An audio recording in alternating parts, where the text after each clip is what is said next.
네, 일단 질문이 이제 해주셔서 질문에 대한 답을 좀 드리겠습니다. 나는 상처가 좀 없는 것 같아. 그리고 별로 상처가 기억이 안 난다 하시는 분들 이 질문이 있고요. 또 하나는 상처가 받았다라는 걸 어떻게 알 수 있느냐 질문을 하셨습니다. 예. 첫 번째 질문은 그 상처 그냥 보통 상처 여러분 혹시 과민 반응하는 영역이 있으세요? 과민 반응. 예. 일단 과민 반응하는 영역은 거의 대부분 상처에서 나오는 겁니다. 예. 왜냐하면 상처가 있다라는 거는 그 진공관 같은 게 있어서 생각이나 여유 없이 확 나와버려요. 반응이. 그래서 과민 반응은 반응도 크잖아요.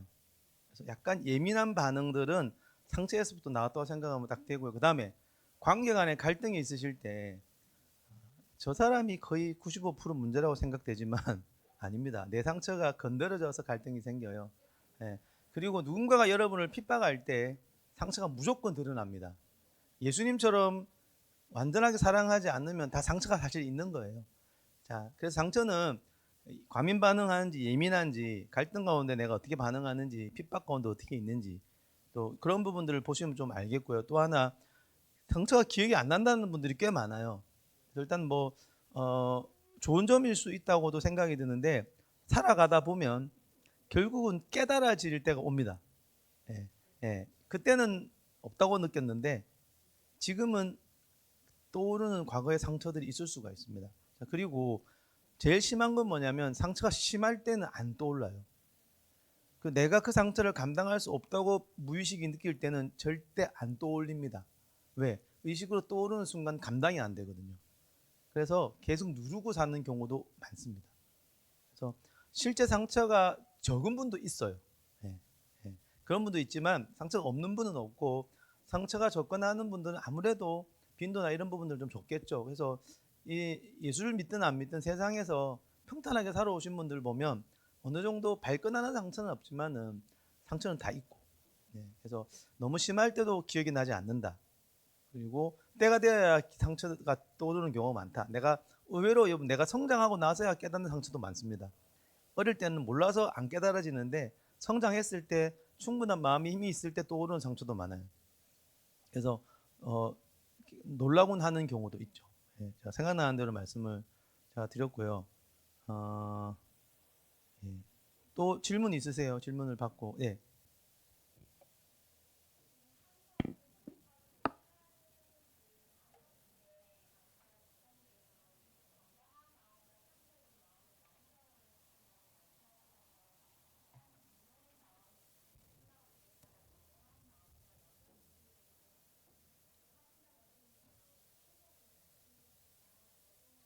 아, 네. 네.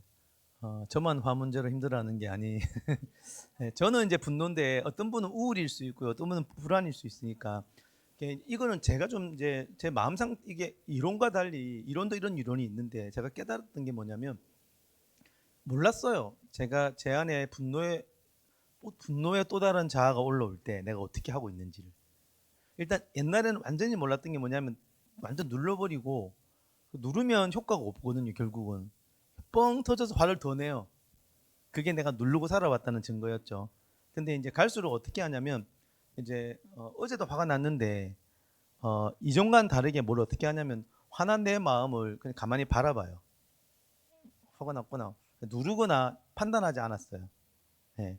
누르고 판단 너무 많이 해봐서 도움이 하나도 안 되고 그래서 화가 난 내 마음을 이렇게 그냥 보고 있죠. 보고 화가 났겠구나. 제일 좋은 거는 네가 화가 났구나 정도의 마음이 제일 좋은 것 같아요. 화가 났구나. 예. 뭐 화를 낼 필요가 없는 데서 화를 냈다는 둥, 뭐 네가 과하게 낸다는 둥 그럴 필요 없는 것 같고요. 그 아이는 미숙하기 때문에 그 영역에 화가 난 거거든요. 근데 미숙한 애 보고 자꾸 성숙해라고 말하는 게 의미가 없듯이 그래서 미숙한 아이의 분노를 다행히 제 성숙한 마음이 이 분노가 폭발돼서 누굴 때리기는 안 만드니까 내 안에서 옛날에는 내가 이걸 내 아내에게 더 이렇게 표현했다면 될 때 있고 안 될 때도 있지만 갈수록 내가 이렇게 그걸 내 안에서 홀드하고 있으면서 분노하는 내 마음을 있는 것을 인정하고 그냥 바라봐주고 들어줘요. 내 마음에 귀를 기울여요. 저는 그게 지금 관계를 하고 있는 거죠. 네. 그게 일단은 답니다. 자, 그런데 그렇게 하면 얘가 화나 있는 이야기를 하기도 해요. 근데 옛날에 이야기를 제가 안 했는데요. 하게 둬요. 무슨 말이냐면, 아, 씨발, 이런 말도 제가 했어요. 예, 예, 예, 예. 옛날 같으면 이제 못하게 하죠. 그러니까 그 어린아이의 마음에선 욕을 하고 싶나 봐요. 예. 그래서 그거를 내가 좀 웃기지만 존중하고, 예. 그러면 이제 그거를, 만약에 얘가 고삐 풀린 망아지처럼 누구에게 욕하고 다니는 애가 아니기 때문에, 예. 이게 만약에 더 심하면 약을 써야 돼요, 여러분. 예. 그래서 이제 그 정도가 아니기 때문에, 예. 그렇게 말하는 거를 살려는 좀 듣고 있어요. 그리고, 그것에 대해서 잘잘못을 말 안 하고요. 네가 참 많이 화가 나서 그렇구나를 자꾸 이해해 줍니다. 근데 성숙한 마음이 볼 때는 대도 안 한 걸로 화가 난 거죠. 근데 이제 그거를 대도 안 한 게 접근을 또 내가 생각하면 얘가 또 화를 내요. 그래서 예, 그냥 그대로 인정해주고 화가 났구나. 때로는 하고 싶은 이야기도 막 해요. 들어보면 말도 안 돼요. 내 진짜 마음을 내가 느끼고 내가 말하는 거지 사실은. 그래서 그렇게 해서 예, 그 애를 듣고 그럴 수 있겠다. 들어주고 공감해주고 같이 있어주는 게 일단 다고요. 예. 자 그러다가 그런 것도 해요. 근데 이거는 그다음 단계로 뭘 하는 게 좋지 않을까라고 제언도 해줘요. 제 마음에. 예, 예. 예, 그래서 여러분 좀 웃기죠 제가. 예. 별짓을 다 해봐가지고요. 예, 제언을 내줘요.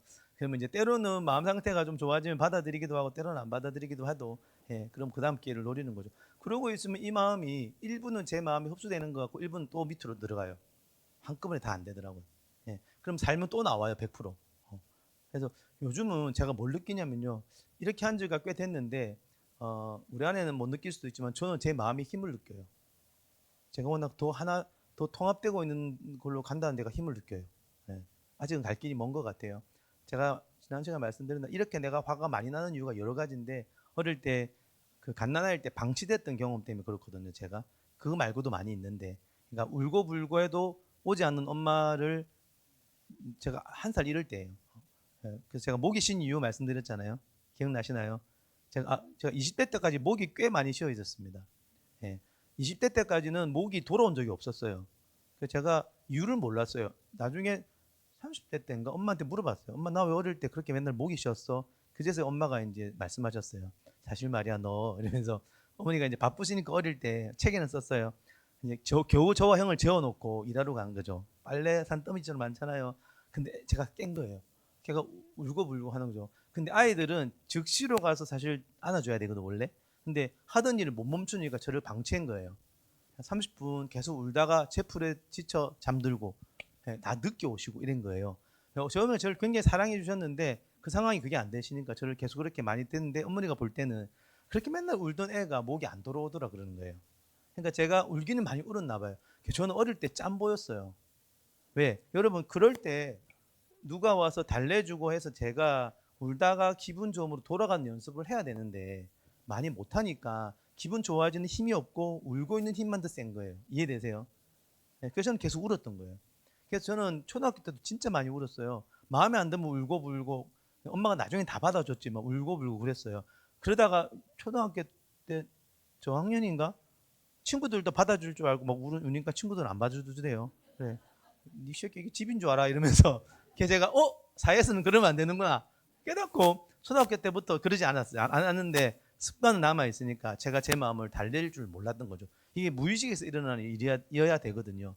그래서 제가 그 목을 쉰 걸 보면서 내가 왜 분노 문제가 제가 어릴 때 탓을 돌리거나 뭐 이렇게 하려고 드리는 말씀이 아니라 이것도 내가 받아들이고 고쳐야 되는 건 맞아요. 하지만 원인을 여러 가지 중에 이 트라우마만 있는 건 아니에요. 여러 가지 트라우마가 있지만 이 한 살 때, 2살 때 받은 트라우마가 굉장히 크니까 이것 때문에 내가 분노 문제가 더 많았겠구나. 저는 그 생각을 하고 이거를 생문나무도 했고 하는데 많이 좋아진 것도 없지 않지만 남아 있는 부분들은 아직 남아 있으니까 남아 있는 거니까 그래서 계속 그런 식으로 제가 저를 품어주고 있고 해서 좀 더 좋은 말들은 아직 안 합니다. 해봤자 안 듣기 때문에 얘는 2살짜리 울고불고 있는 애가 무슨 좋은 말을 듣겠습니까, 그죠? 그래서 일단 계속 은혜로 먼저 소통을 하고 좀 더 이렇게 통합이 되면 진리로 더 접근을 해볼까 그 생각을 하고 있습니다. 네, 질문이 대답이 됐을까요? 네. 또 질문 있으세요? 질문하니까 늦게 마칠까봐 질문 안 하시는 거죠. 네. 그러면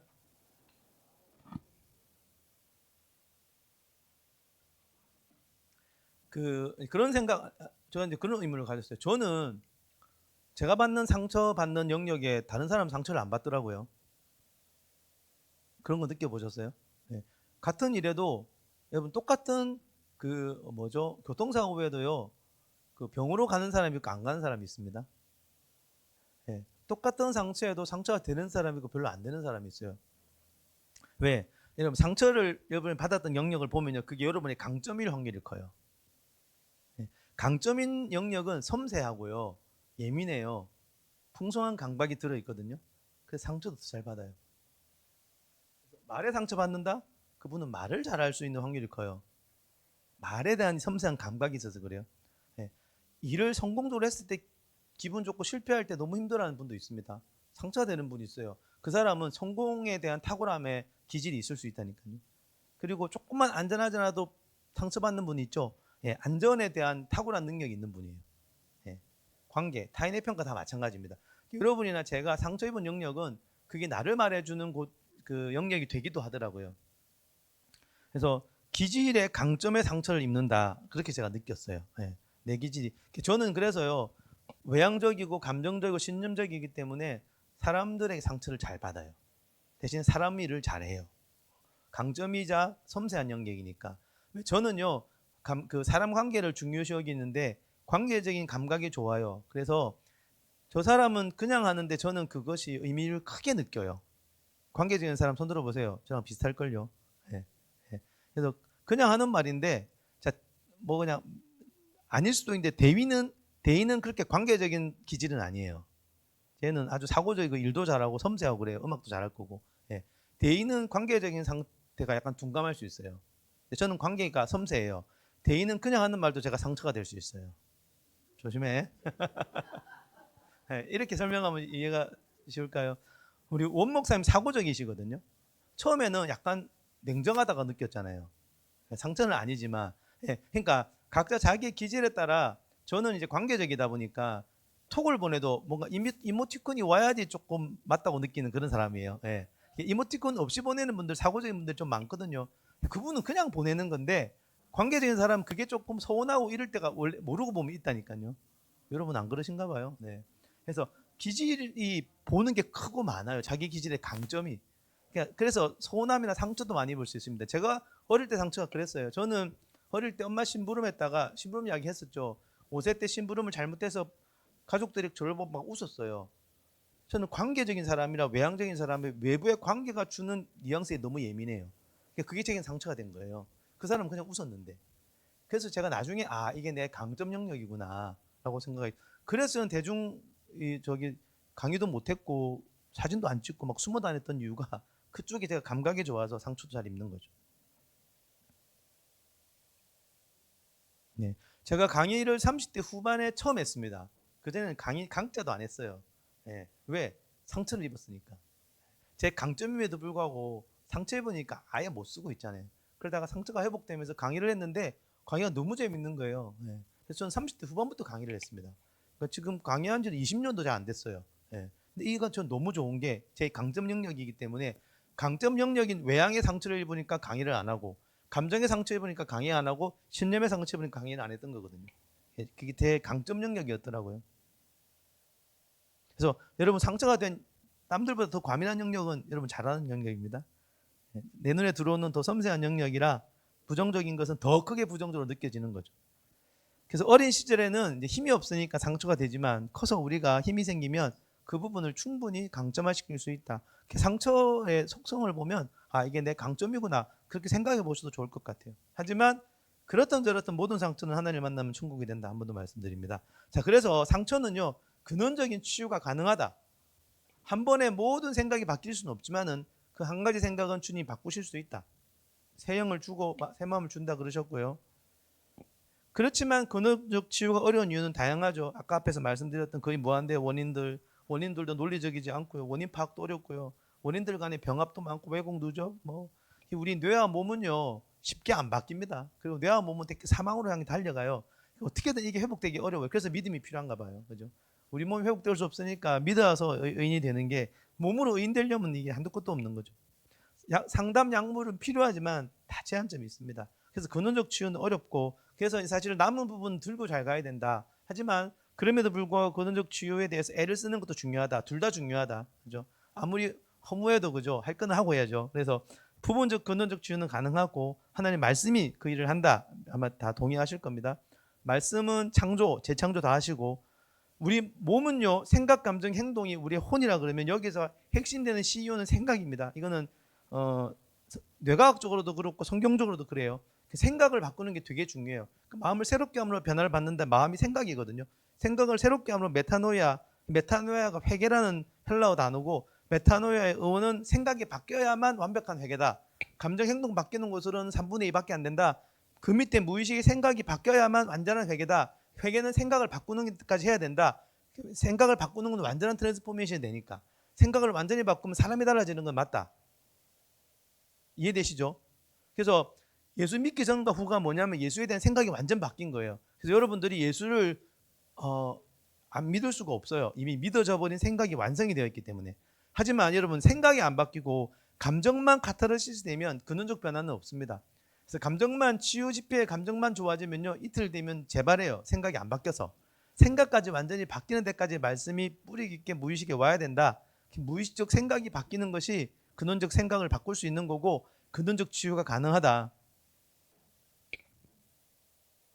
구원, 제가 몇 번 예를 들었죠. 구원 받고 나면 구원받기 전처럼 생각이 안 바뀌어요. 이게 무슨 말이냐면, 오늘도 아침에 일어나서 예수를 믿으려고 애쓰지 않는다고. 예수가 이미 믿어져 버려가지고. 그죠? 제가 이미 남자인 게 믿어져 버려서 제가 남자라는 생각을 바꿀 수가 없어요. 어떻게 해도. 그죠? 원 목사님이 제가 아무리 존경하지만 저한테 와가지고 맨날 민철 형제는 자매해도 제가 안 바꾼다 그랬잖아요. 바꿀 수가 없어요. 아무리 제가 목사님을 좋아해도. 그죠? 예. 여러분을 향해서 누가 성을 바꾸기 위해서 아무리 해서도 안 바꿀 거 아니에요. 이미 생각이 완성되어 있으면 안 바뀐다고요. 하나님 말씀하시면 이렇게 완전히 바뀌는 생각이 변화가 온다고요. 그러니까 그 완치가 되죠, 완치. 그래서 바꾸어진 부분은 완치됩니다. 그 부분이 우리 마음 전체 무한대에 비하면 지극히 작아서 그렇지. 그래서 바꿀 수 있으면 자꾸 바꾸는 과정이 필요해요. 생각이 얼마나 힘이 있느냐, 이게 되게 중요한 건데요. 생각은 여러분 눈에 안 보이잖아요. 뇌를 들여다보면 눈에 보입니다. 제가 말씀드렸나? 믿음을 하나 가지면 뇌세포가 바뀌어요. 믿음을 가지면 뇌세포가 바뀝니다. 무슨 말이에요?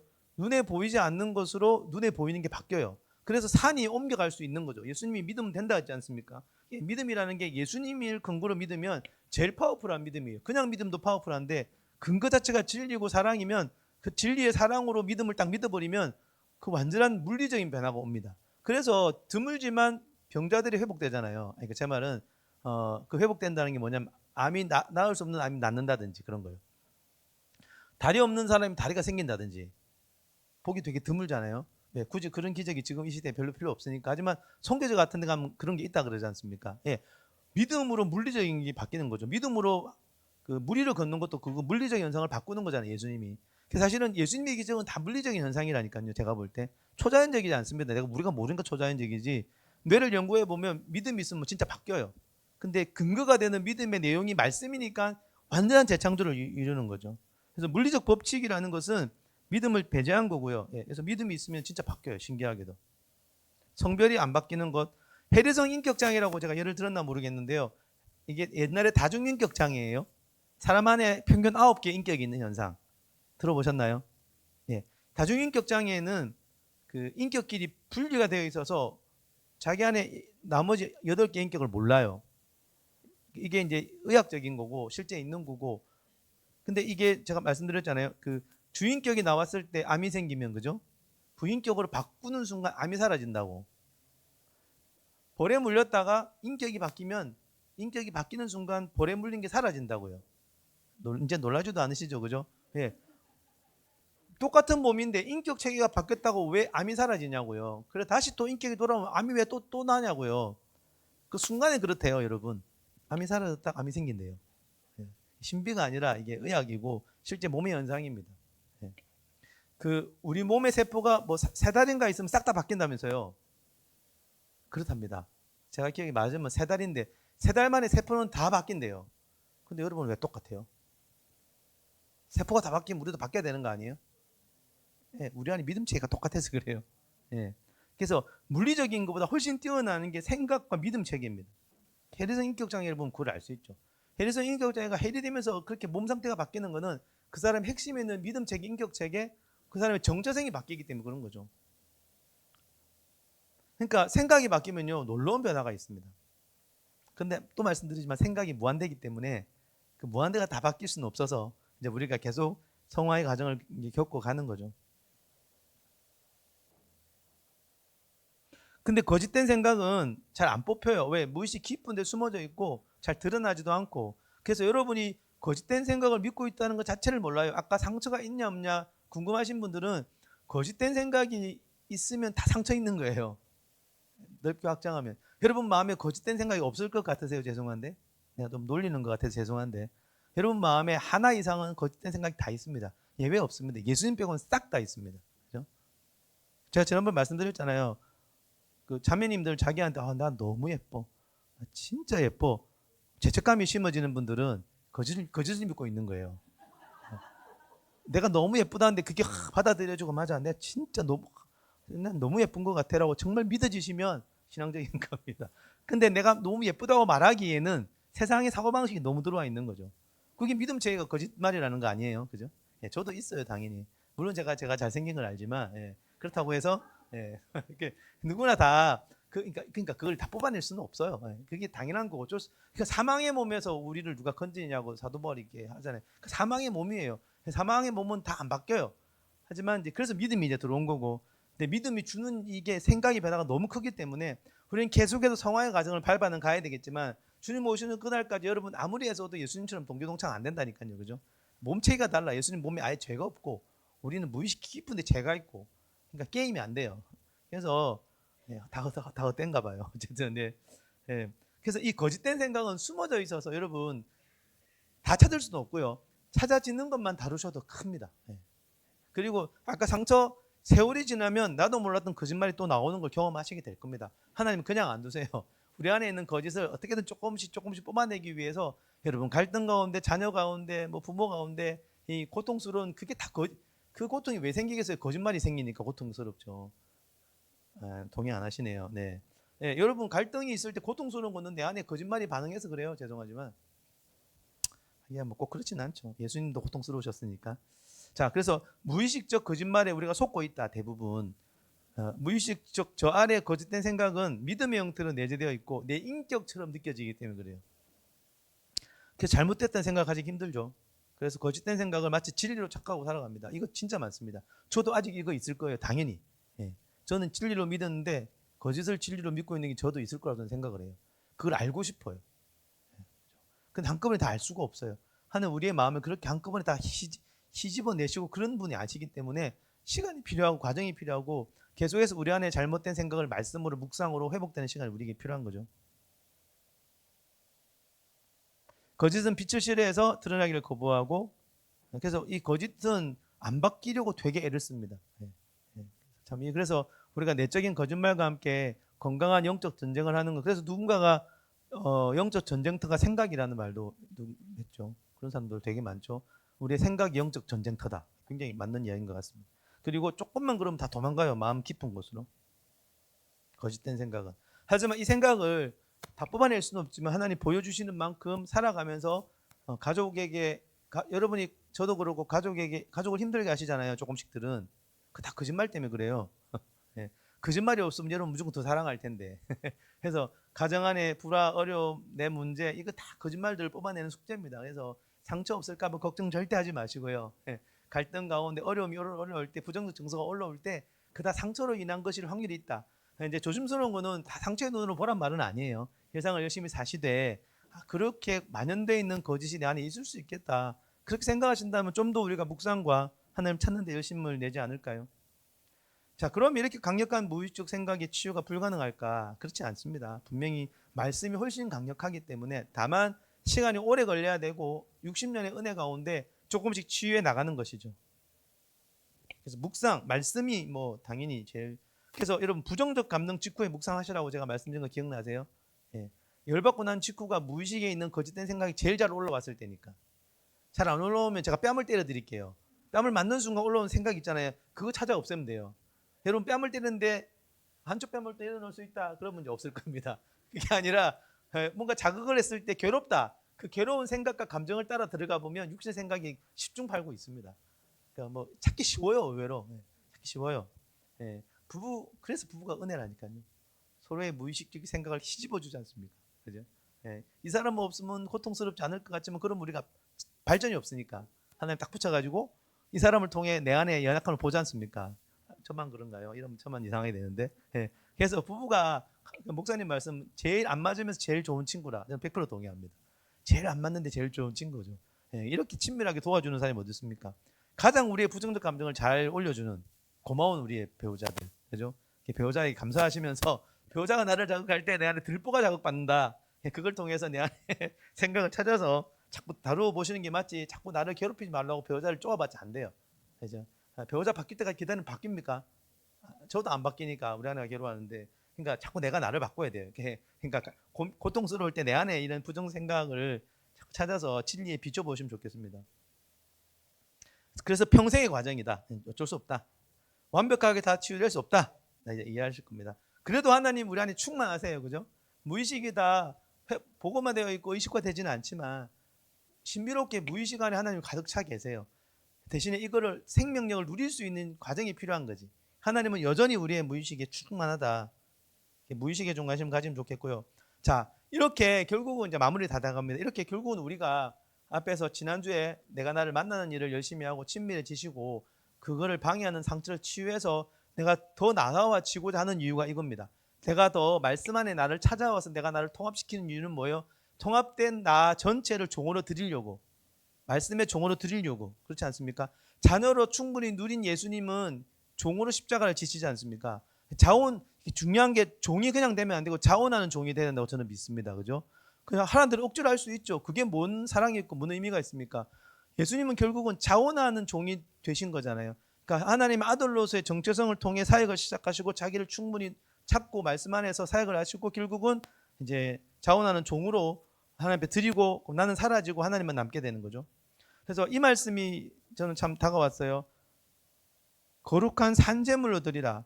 그러니까 살아있는 제물은 원래 안 맞는 말이라면서요. 그러니까 제물로 드리는 건 죽는 건데 드릴 때 살아있는 걸 드려야 되는데 내가 살아있다라는 게 뭐냐고요. 이게 살아있는 게 아니라 내 안에 죽어있는 마음의 영역, 제물에 빼앗긴 마음의 영역, 세상에 빼앗긴 마음의 영역을 살려서 찾아와서 완전히 살아난 온전한 나를 흠없이 드리는 게 산제물이라는 생각을 이제 하는 거죠. 그렇죠? 그래서 계속해서 우리가 평생 하나님 안에 세상에 빼앗겨 있는 가짜 정체성 있잖아요. 그죠? 이상한 정욕에 빼앗겨 있고 저도 마찬가지입니다. 제가 무슨 자랑할 게 있겠습니까? 우리 다 비슷할 것 같아요.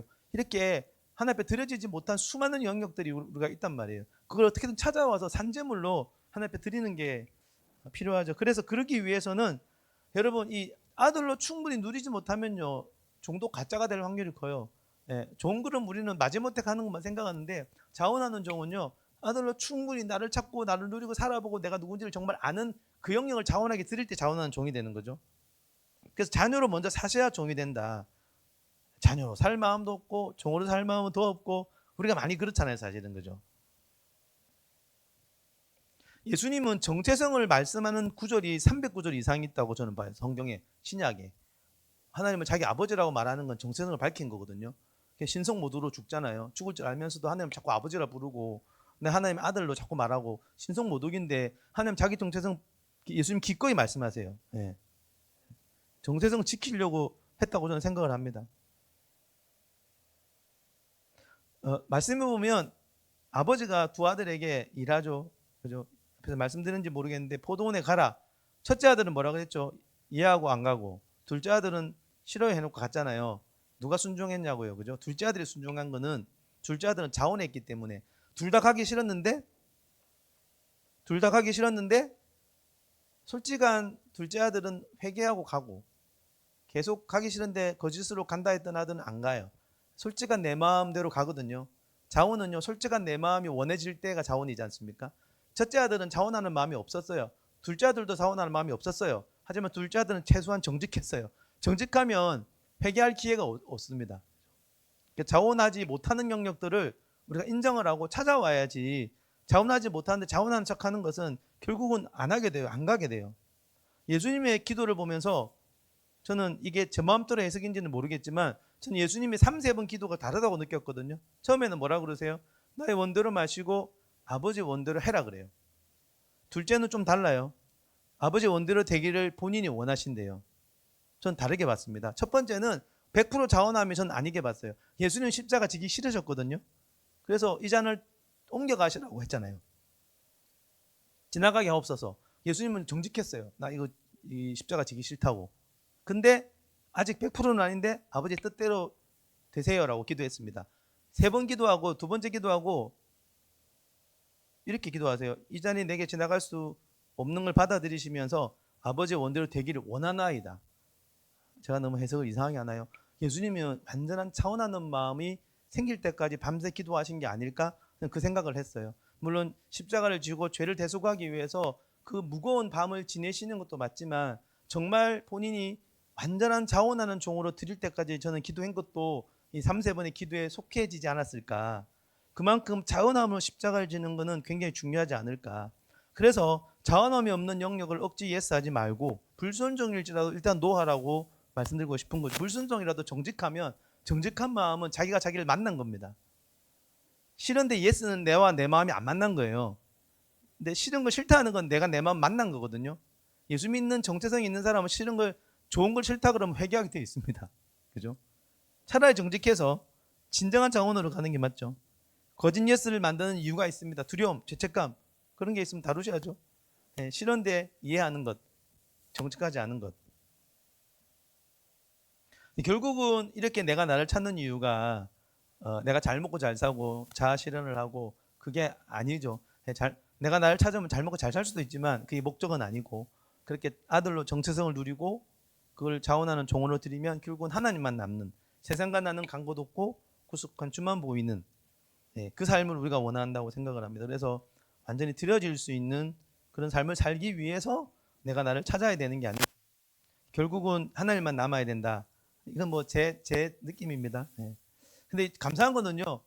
우리가 평생 하나님 앞에 상처를 다루고 나를 찾아가더라도 불안전할 수 있다고 생각을 해요. 근데 그래도 감사한 거는 우리가 우리의 삶에 최선을 다하면 그것은 저는 100점이라고 생각이 들더라고요. 완벽하게 우리가 우리를 찾으려고 하는 게 아니라 하나님 주신 시간을 통해 끝없이 성장을 가고 그런 배치 않아도 충분히 우리를 쓰시는 하나님이 계시기 때문에 저는 뭐 엘리야 선지자가 자기를 100% 찾아서 쓰임 받았다고 생각도 안 해요. 그러니까 우리가 다 부족해도 하나님 쓰시니까.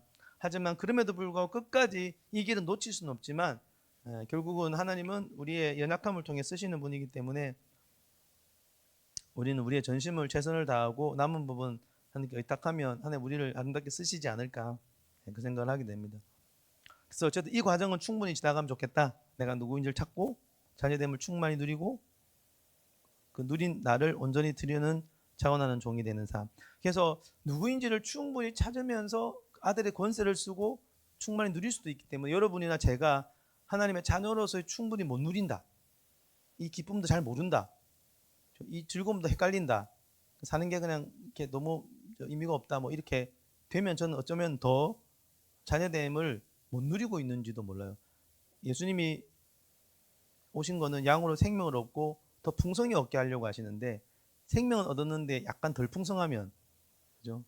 그렇지 않을까요? 좀 더 풍성하게 누리는 삶을 살아서 내가 좀 더 나다워지고 좀 더 하나님의 자녀다워지면 더 자원함으로 종이 되고 그럴 때 하나님의 영광이 더 드러나지 않을까 그런 생각을 하게 되면서 강연은 마무리하도록 하겠습니다. 자, 질문 있으실까요?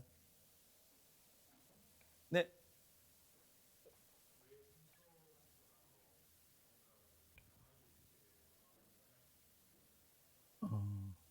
이제 이게 오케이. 역시 멋진 질문이네요. 제가 다 기억을 못해서 하나씩 할게요. 상처를 받으면 그 상처뿐만 아니라 우리는 다 뭔가를 믿는데요. 상처는 강렬한 경험이라 그래요. 우리는 강렬한 경험이 우리의 뇌나 우리의 마음은 진리를 분별을 못하는 마음이 굉장히 많습니다. 그래서 진짜 하나님의 것은 제일 강렬해요. 제일 좋잖아요. 근데 가짜 것도 강렬한 게 많으면 그 강렬한 경험은 우리는 어떤 경험이든 뇌는 해석을 하기 때문에 그 경험을 해석을 하는데 그 경험이 나쁜 경험이면 나쁘게 해석해요. 경험이 강렬할수록 그 해석과 맞물리면 강렬한 감정적 경험과 강렬한 사고적인 믿음이 합쳐지면 이게 인격적인 믿음 체계가 되기 때문에 강렬하게 믿어져요. 그래서 강렬한 좋은 걸 많이 경험해야 돼요. 근데 우리가 몰랐을 때 강렬한 트라우마를 겪으면 그 강렬한 것들을 불완전한 내가 해석을 하니까 잘못된 해석에 기반한 믿음과 경험 체계를 만들어 버리는 거죠. 그래서 너무 그걸 사실인지 믿어요. 내가 경험해 보니까, 우리 그러잖아요. 내가 살아 보니까 이렇더라. 맞는 것, 인생의 지혜도 있지만 아닌 것도 많아요. 그래서 이제 그런 강렬한 경험은 나로 하여금 논리를 만들어요. 이게 맞구나, 이런 논리. 사람이 신기해요.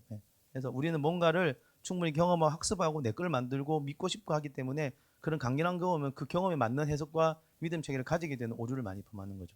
두 번째 질문은 뭐였죠? 왜냐하면 그거는 나쁜 경험을 해서 그래요. 그래서 나쁜 경험을, 그러니까 이게 나쁜 경험은 뭐냐면 말 그대로 사랑과 부재, 진리의 부재니까 그 경험 안에는 좋은 게 없거든요. 나쁜 강렬한 경험이니까 그 나쁜 강렬한 경험을 그대로 해석을 하지, 그걸 너무 좋게 해석할 능력이 우리가 없으니까 그 나쁜 강렬한 경험을 통해 내가 나를 보게 되는 거지. 그러니까 나쁜 해석을 할 수밖에 없게 돼요. 대신에 좋은 강렬한 경험은 좋은 해석을 해요. 나는 내가 못난 줄 알았는데 자꾸 사랑한대, 처음에 싫었는데 계속 사랑한대, 어느새 그게 다가오니까 예전에 트라우마도 더 큰 사랑한다는 게 압도당하니까 이제 그걸 이제 믿게 돼요. 그래서 더 좋은 하나님의 경험이 우리 삶에 필요한 거죠. 이렇게 내향적인 지영이는 질문이 다르네요. 네. 또 혹시 질문 있으실까요? 혹시? 네.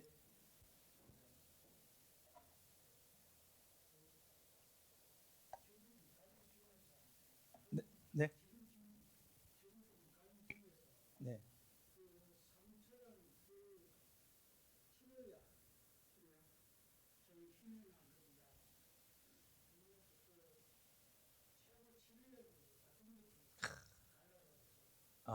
네. 최고 치료약요. 예.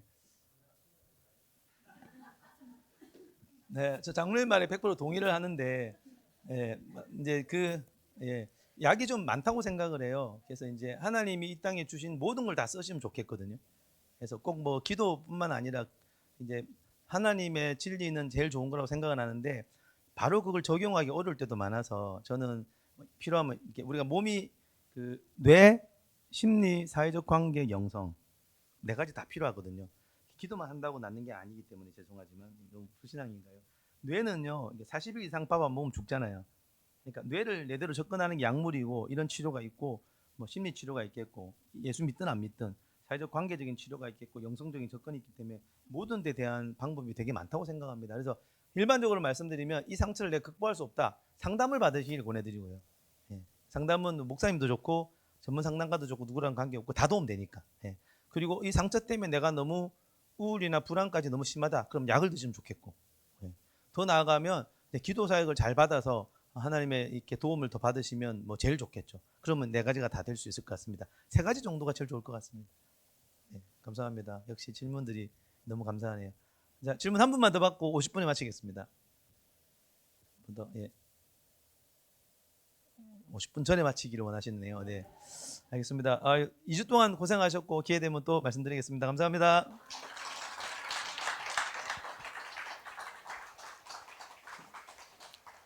목사는 성경을 가지고 신앙의 언어로 복음을 전하는 거고 말씀을 전하잖아요.